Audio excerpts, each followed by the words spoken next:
Welcome to a new special series of My Surrogacy Journey's podcast, Mexico City edition, season 2, guiding American intended parents through surrogacy in Mexico City.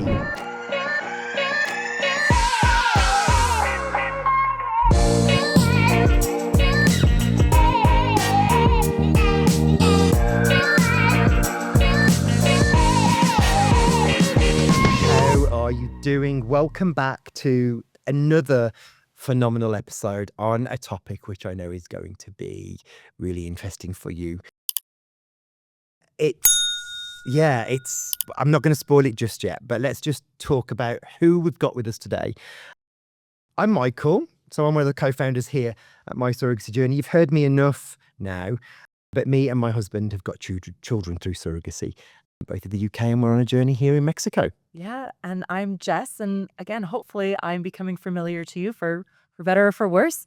I am a mom through surrogacy, and I am the membership manager for all of My Surrogacy Journeys American intended parents coming to the beautiful Mexico City for their surrogacy journeys. They are, and if you're watching us, you will be able to see the phenomenal backdrop. The weather just gets better. I know. Do you know what I mean? It's just, Oh, it's stunning. it's just another beautiful, clear day, and Yeah. it's just cute. Yes. So we created My Surrogacy Journey back in 2021 when we wanted to challenge the landscape in the UK. For those of you that are familiar with the journey of the organisation, you will have seen how that has evolved, and our Mexico operation has been one of those pathways that has generated a ton of interest from 18 countries now, and it's now coming to America, isn't it, Jess? Yeah, we are so excited. We have been doing a huge amount of work before launching the program to Americans to make sure that it is tailored specifically for us American intended parents and what we need to have in order to have this fully, I like to call it holistic experience. Just making sure that all those elements are in place, not trying to fit our American IPs into a program that was designed for British intended parents or European intended parents. And the previous podcast in the season 1 of the Mexico edition, and you've probably already listened to this one if you've now opted to listen to this season, but season 1 was designed for Europeans and mainly British intended parents, whereas this season we've kind of broken it down, haven't we, Jess? Yeah. Yeah. I mean, there's still a lot of similar elements, particularly when you come to Mexico City. We have incredible operation here. There have been so many highlights being in Mexico City to film these podcasts, but one of them is just seeing the team, seeing our offices, seeing how passionate and on top of everything everybody is. So, if you've already listened to our season 1 podcast, don't worry. There's still a lot of information in there that's completely relevant to you. For sure. But I think for this podcast season, we really wanted to kind of go over some of those things that we've already covered in season 1, but really specifically look at some elements that are going to be maybe more tailored or more specific to American intended parents. And one of them that we're really excited to talk about today. This is the one that I've been waiting for, because this is completely for our American intended parents. Absolutely. And not to trail it too hard, but this is,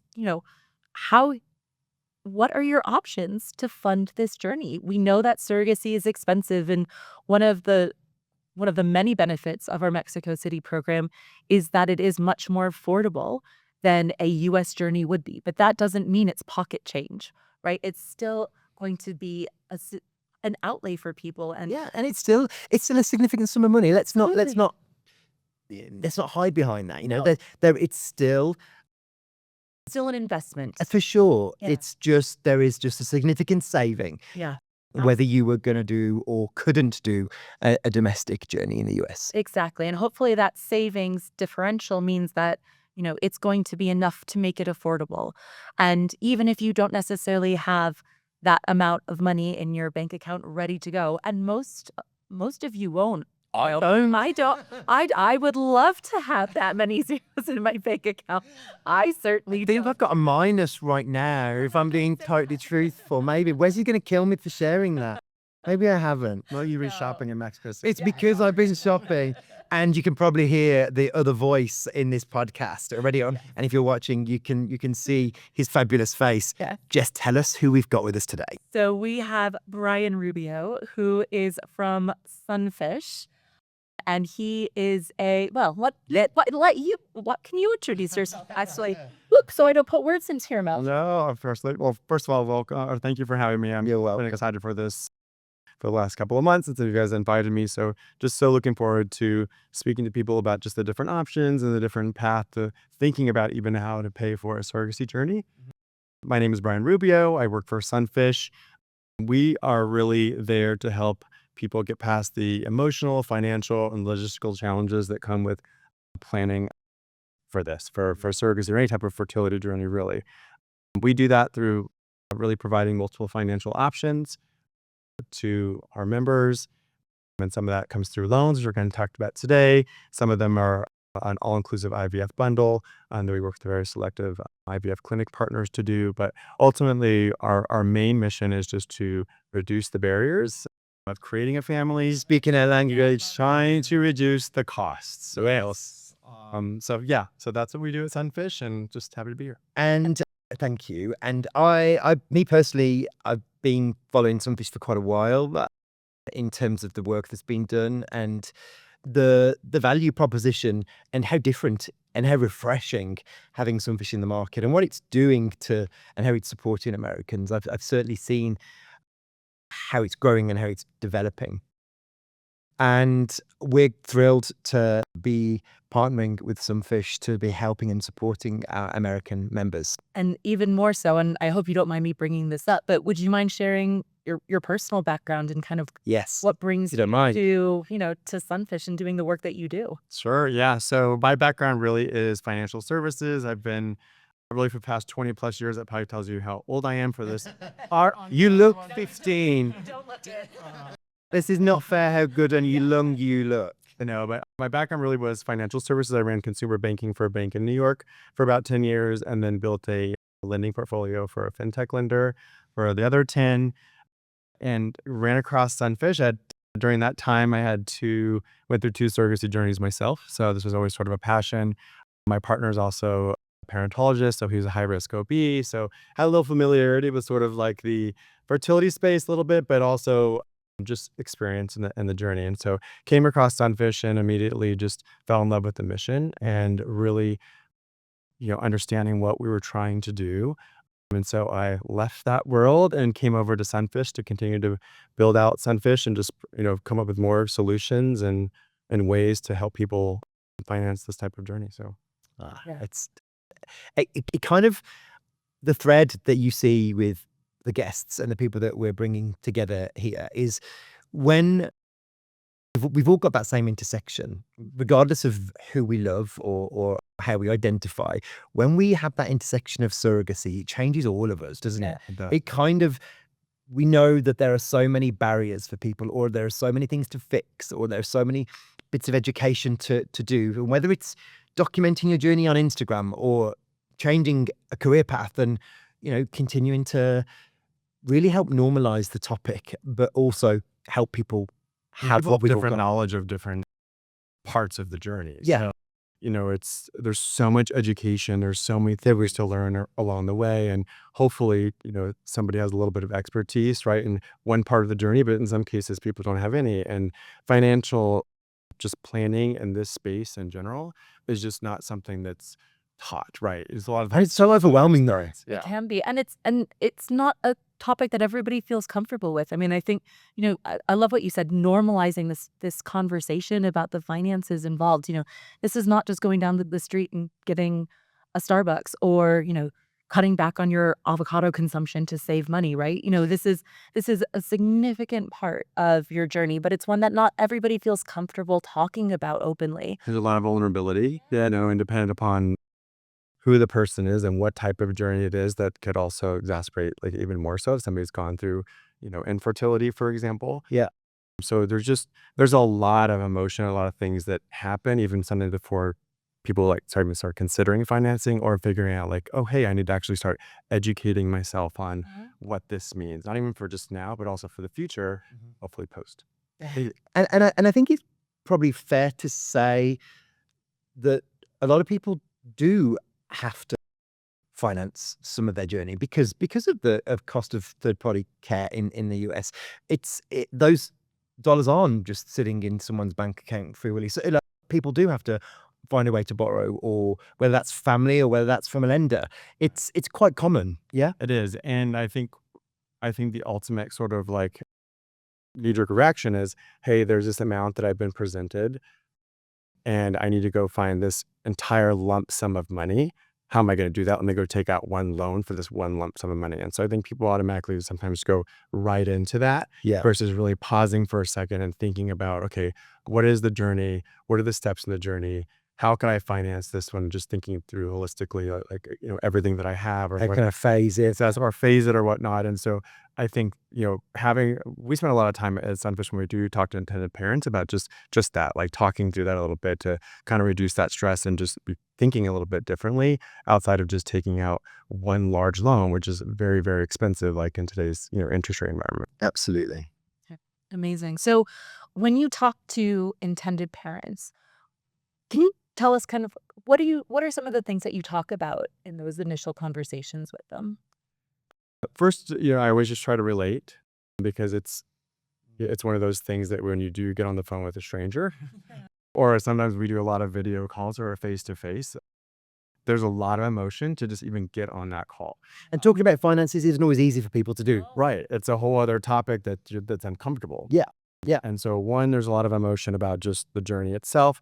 Everybody's sort of in a different place, when they jump on that call. So first thing is just kind of relating and figuring, okay, where are you in your journey? Who are you working with? Tell me a little bit about where you're at. And then from there, we'll get into more of sort of like the financial piece of it, because, people at that point really understand what the journey is going to cost.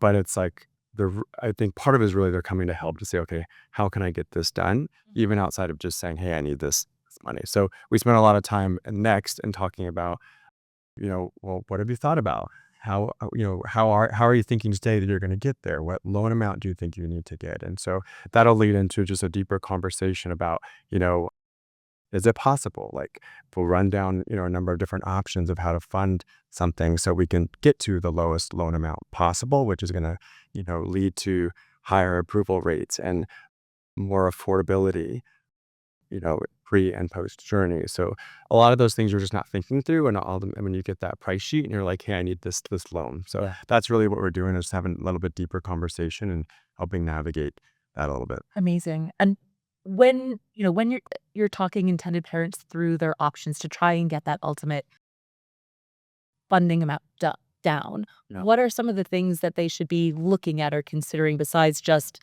what's in their savings account? Right. So it's a really good question. And I think some of this you would think if you weren't in the situation, you'd be like, oh yeah, I should have thought of that about that. But sometimes we'll just do sort of a quick run through. It's always about, okay, well, what do you have in savings? And there's different, assets that includes, right? It's liquid savings, it's non-liquid savings. Sometimes we'll talk about, a 401k. A lot of the providers now will, you can take out a loan against your 401k, and that does not impact your credit score. Oh, it doesn't impact your credit score? That was one of my questions. That was one of the questions. Does it impact? It does not impact your credit score. It does not go on your credit report. So what is a good advice here is that you can do that, but you can also potentially take out a loan, because you can't take out multiple loans usually, and from multiple lenders. They don't like to see that. So, but it is an avenue where if you need to get past a certain point of your journey or start your journey, that you could potentially look at that and take out a loan against it, usually because it's secured, there's a lower interest rate, and the terms are pretty good. And is there a cap on what you can borrow on that type of? There is, yeah. And it's different with every provider, and not everyone has those options, but most of them do today. And it's a good option, because one of the things that we also talk about is like cost of money. Yeah. So when you come and your interest rates right now are anywhere between 10 to 35% is where the reg cap is, depending upon your credit score and how lenders will look at you as a borrower. It's really expensive. 10%, 15% on $100,000 is a lot of money. Yeah. It's a lot of interest to pay back, and it's a lot of a high monthly payment, which impacts affordability. So we always sort of talk through what is the cost of money. If you can go take out, if you need to, 40,000 from a 401k at, a single digit rate, and then potentially take out another loan for 50,000, which you could have been approved for, and maybe you weren't going to be approved for, 100 with the lender. That's a way to sort of get there. It's so creative though, and that's not how I would have. No. Again, before this particular episode and doing our prep, that was not something that I thought would be an option. I thought it would be one lender, one loan, and the interest rates being on the higher side. Right. And some people are thinking, okay, I have access to a 401k, I have that available to me, but they'll go make a withdrawal, and the penalties for that are really, really extensive. So this is a way to also take out or borrow against that as a secured loan, and then not Interest. penalty for Interest. always consult your tax advisor. I'm not a Disclaimer. disclaimer, but that's just an example of one way to think of something a little bit differently if you're really in a spot where you're not getting there. Yeah, and we all know too well that these journeys to parenthood, they're often at times feel they're far too out of reach, and you're not going to get there. And for some people, the end of the road does stop at that point, and that must be really hard for not only the journey that you've been on, but the people that obviously some people want to help, but you can only go so far. Yeah. So It is. And you always want to get to people earlier, and that the earlier you are in the journey or you're thinking about this, the better, because it is financial planning, and it's not just about collecting the money and paying for the journey and then you're done. It's impacting everything around you. Yeah. It's impacting your daily financials of how you're living your life, and the excess money that you have to have a life, and to just have everyday expenses and needs. And then, after you have a baby, it's paying back these loans. Yeah. And so, As well as all the other stuff that comes with life. Yeah, we were talking the other day about, for such little things, like how expensive babies are. So it's about making sure that It's the affordability. the affordability, during your journey and after, that you still have a good quality of life to have with this baby, your baby. Do you also, is there some cleanup that our listener is listening to us now and thinking, yeah, there's probably some getting fit for my financials first. What can I be doing? Is there any? This was not on the plan sheet, so I'm going rogue now. No, I just thought, because we have a saying in the fertility industry, getting fit for fertility. So watching what we eat, cleaning that up. How can you get fit for the finances? What should our listener be, or our viewer be looking at right now, thinking, okay, need to get my stuff together?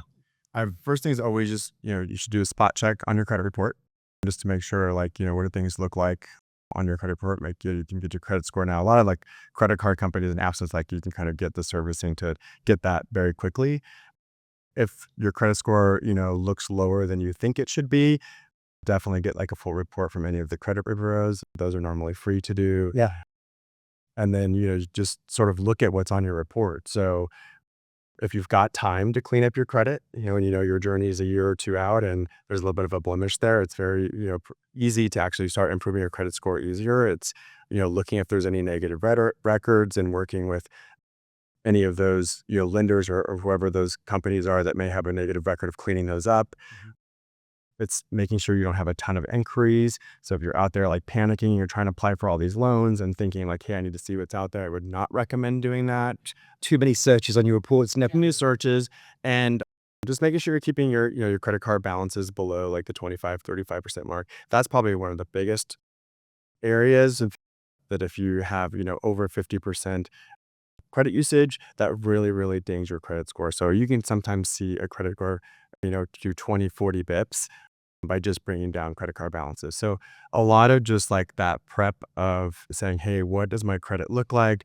How may I able to sort of clean this up as I'm starting to go through this journey really will help with just amount that you may be approved for with a lender. It'll, and impact the rate that you might get, which is going to reduce your cost of your, monthly payment and overall of your loan. So a lot of that's just really, really important to at least just know about ahead of time. Or some of it can be really quick fixes. It could be linked to your address or your previous address that something's not yet quite tied down, and just You want to know about those things as you're eating the money. You want to know about those things a little bit ahead. Absolutely, for sure. And clean all that up and get it ready. Yeah.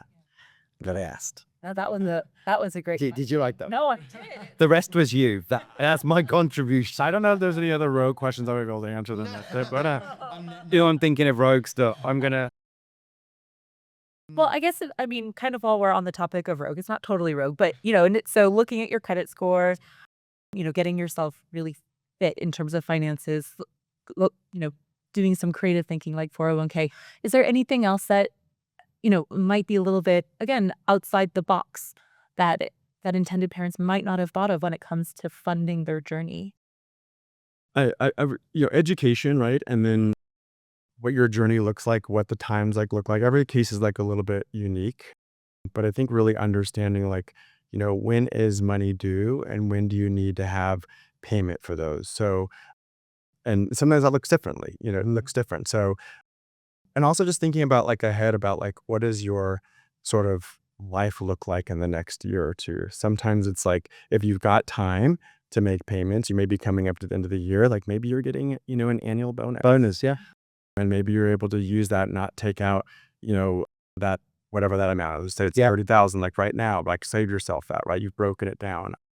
In some cases where it's just not obtainable, or you're not really, seeing it happen, it's always possible to break out your journey, and that's always a personal choice for someone. But, if it's comes to, breaking down your journey and creating embryos as a first step. Yeah. And that's what you can pay for. Yes, you're feeling like you're moving forward. Yeah. So there's a number of different things to in this space. So I love it, but that you can just really think through and kind of eliminate that panic and just kind of bring down that barrier and that overall cost to help you get there. Yeah. And that's so true.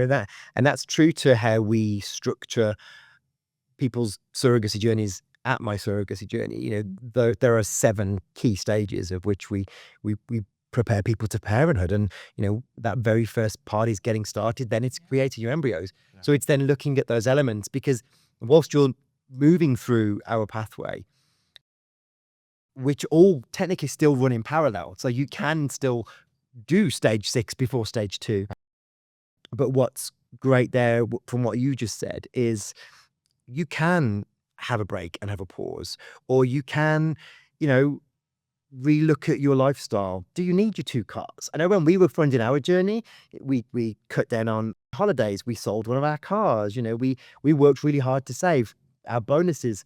And then if we need to borrow, then we'd borrow. Right. And it's kind of thinking it's okay to do that. It's okay to pause. It's okay to look at the entire journey when you're looking at some of the sums of the numbers that we see.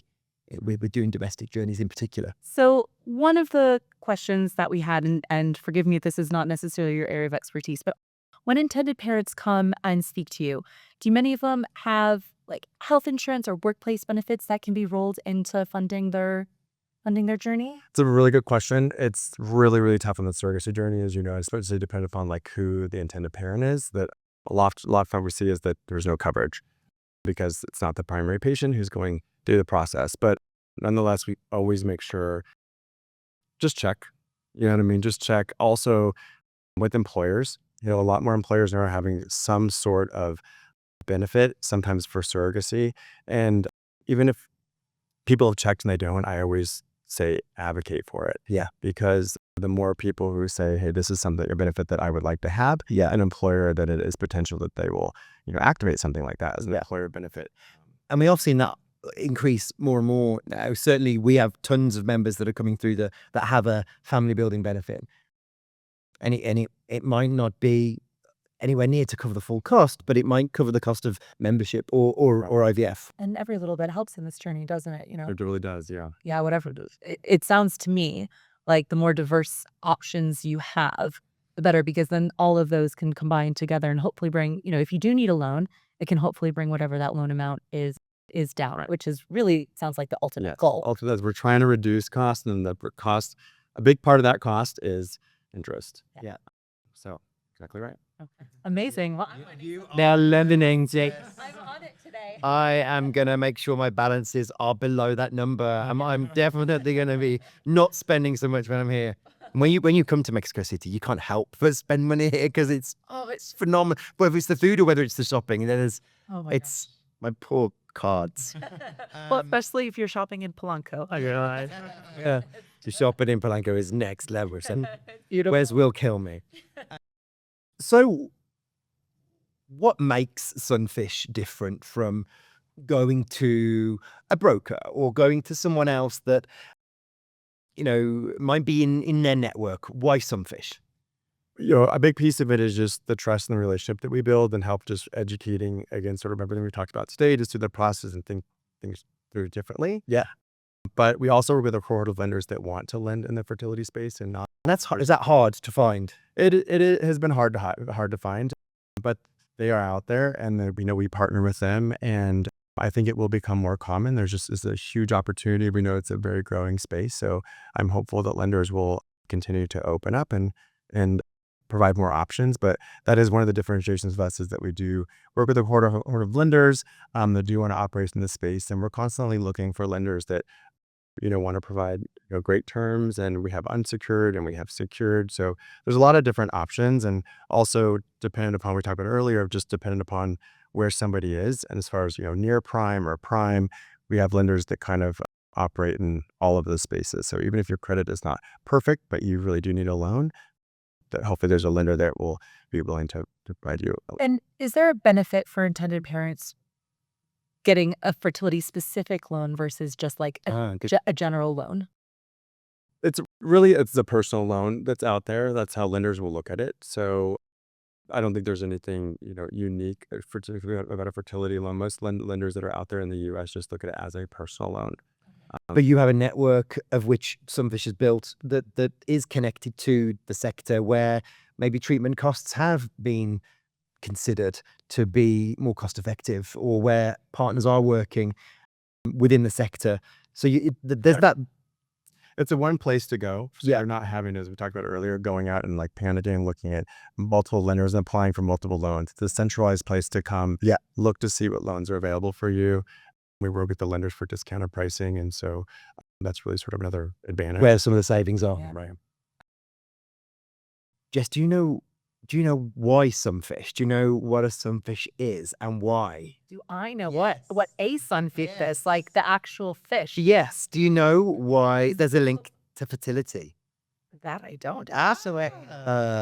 See, I've done my homework. Yeah. Angela would be very proud. She's our CEO of Sunfish. She is. Hi, Angela. It was Angela that told me about 3 years ago. Sunfish is one of the most fertile fish in the ocean. Really? Yeah. They're not very pretty. Oh, I don't know. Is the one with like the big fin? They're, They kind of lay on their sides. Or... yes, they're super fertile. So there's just this lovely thread cut on. So it's really nice thread. Yeah. Look it up. Have a look at a Sunfish. Well, maybe I don't want to discredit. rare. So if you see them, Yeah. the beauty of just being able to see one, you're like, oh my gosh. It's... Yeah, okay. Yeah, don't get hurt in those beautiful fertile fish, please. Regardless of how they may or may not look. So yeah, there you go. You've learned something else today. Yeah. I do. I did learn something new. So can you tell us a little bit how Sunfish is different? Like when it was founded, what was really the impetus to kind of come in and be that change provider in the financial space for fertility patients? So I would say we're kind of a crossroad between a fintech and a health tech. So outside of just loans, really what we're doing is tailored sort of financial options and tools to really kind of customize what someone can expect and the cost of sort of their journey. And this is even just outside of just surrogacy. This is any journey from egg freezing to donor to IVF all the way to surrogacy. So really that's what we're doing in sort of like the financial tools and the products that we're building, which makes us unique. So we're using insights, we're using data, and which is why we're sort of at, the technology company to really build these customized options. We also work with very top leading like medical clinics and agencies now, such as yourself down in Mexico City. So we're very selective in sort of the partners that we choose to build that ecosystem of trust and just resource for our our customers. And how have you found being in Mexico City then? You've been here a couple of days. We've been doing some, we had also had a conference here too. How have you found it? That's amazing. I love Mexico City, one, but two, we already had a partner with your partner IVF clinic and Fertility and Duke. So just been now having you guys down here and being partnered with you and meeting your team, which has just been phenomenal. So thank you again for just like the invite here and ability to just meet all the team and everybody working so hard to just make this really, really happen and just a different way for intended parents. So And that's thank you. And that's I guess that's what we're trying to do. It's another option for people. You know, whether it's an option for those people that are finding the US journey is just too much of a stretch, then we really want to help that population, right? Because we don't want that journey to end, and this could be that family. Yeah, absolutely. I mean, I know you and I have had conversations throughout these few days about how challenging it is because, we've both talked to families and had video calls with families when, you see their faces fall, I think is what you said. You just see that look on their face when they realize that actually they're not going to be able to come up with that shortfall. And it's devastating. Of course it is. Nobody should ever be faced with that challenge of not being able to afford to move forward It's because of that. And it's, I think infertility is bad enough, Yeah. whether it's social or medical infertility, but then coupled with financial infertility, I think that's just another kick when you're down, right? You're like, okay, so this is why this new partnership is great, because we're going to try and look at what financial infertility is for some people. But I also think too, it's not, it is another option. But I also think that people will look at this and once they know your team and once they know all the players and how close you guys work with your IPs, I think it's not going to just be an option for someone who's looking to reduce the cost. I think that's always the goal, but I think it's also going to be about like, who is another really great partner who's going to handhold me and really understand and give me sort of like that unique journey, which is, you don't really realize that when you start to, think about surrogacy, but it really is a really huge piece. There's like this education piece to it about who you're going to select to be your partner in the process, because there are a lot of unknowns. There are a lot of knowns you can educate yourself with. There are also unknowns. And that also falls right back into just making sure you're somewhat financially sound and ready for those things to sort of not go as planned. because it's no destination's perfect, whether you're doing it wherever you're doing it, whether it's US or UK or here in Mexico. You need a good partner who is going to understand that and like get you through those times. And so I think it's not just about a reduction of cost, but I think it's also about just another option of having a really great partner along your side. So